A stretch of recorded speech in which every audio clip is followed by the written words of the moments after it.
తిరుమల తిరుపతి దేవస్థానానికి జోలికి వెళ్ళినోడు ఈ ప్రపంచంలో మన ఆంధ్రప్రదేశ్ సీఎంలో అయితే ఎవరూ లేరు. అంటే ఇది ఎందుకు చేశాడంటే 7 కొండల మీద యేసునాథుని పెట్టాలన్నది ఈయన ఆలోచన. అంటే ఇది ఎందుకు చేశాడంటే 7 కొండల మీద యేసునాథుని పెట్టాలన్నది ఈయన ఆలోచన. 7 కొండల మీద, ఒక కొండ 2 కొండలు కాదు, విపరీతమైనటువంటి ఎత్తు, విపరీతమైనటువంటి శేషాచల అడవులు, విపరీతమైనటువంటి విష జంతువులు, వాటి మధ్యన కూడా పైన నిలబడి అక్కడ స్వామి నిలబడ్డాడు. కాబట్టి దీనికి ప్రత్యేకమైనటువంటి గౌరవం ఈ ప్రపంచంలో దక్కింది. హిందువుల ఆరాధ్య జైవం జీవుల్లో కూడా గోవు ఒకటి. దానికి సంబంధించినటువంటి కొవ్వు పదార్థాన్ని కూడా ఇందులో కలుపుంది. తర్వాత పంది కొవ్వును కూడా ఇందులో కలుపుంది. చేప కొవ్వును కూడా ఇందులో కలుపుంది. తర్వాత ఈ లడ్డూలో 350 రూపాయలు, 370 రూపాయలకి, 350 రూపాయలకి, 370 రూపాయలకి నెయ్యి ఆడరాదు. నెయ్యి కల్తీ చేసి వచ్చినా కూడా రాదు నాకు తెలిసి.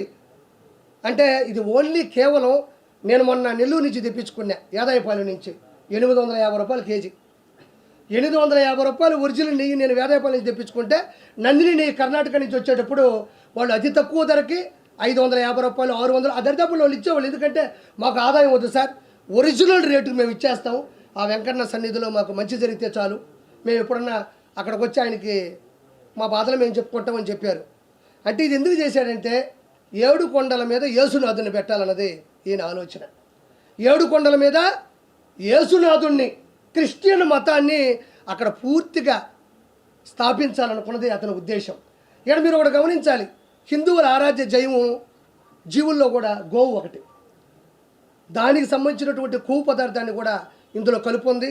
తర్వాత పంది కొవ్వును కూడా ఇందులో కలుపుంది. చేప కొవ్వును కూడా ఇందులో కలుపుంది. ప్రపంచంలో ఎక్కడా లేని అద్వితీయమైనటువంటి శక్తి కలిగినట్టు కలియుగ భగవంతుడు ఆంధ్రప్రదేశ్ రాష్ట్రానికి నిజమైన రాజధాని తిరుమల.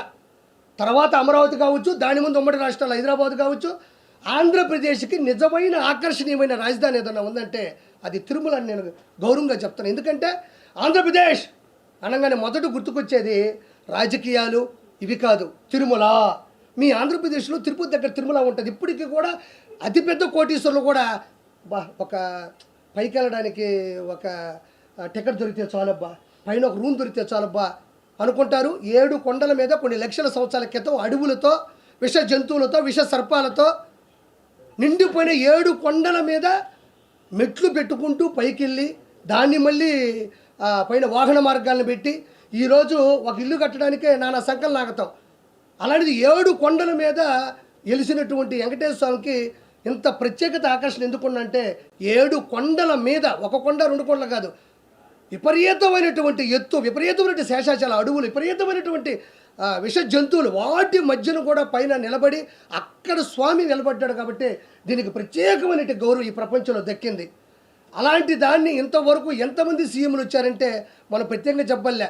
నీలం సంజీవ్ రెడ్డి గారు, దామోదర్ సంజయ్ గారు, దామోదర్ టి అంజయ్ గారు, తర్వాత కాసు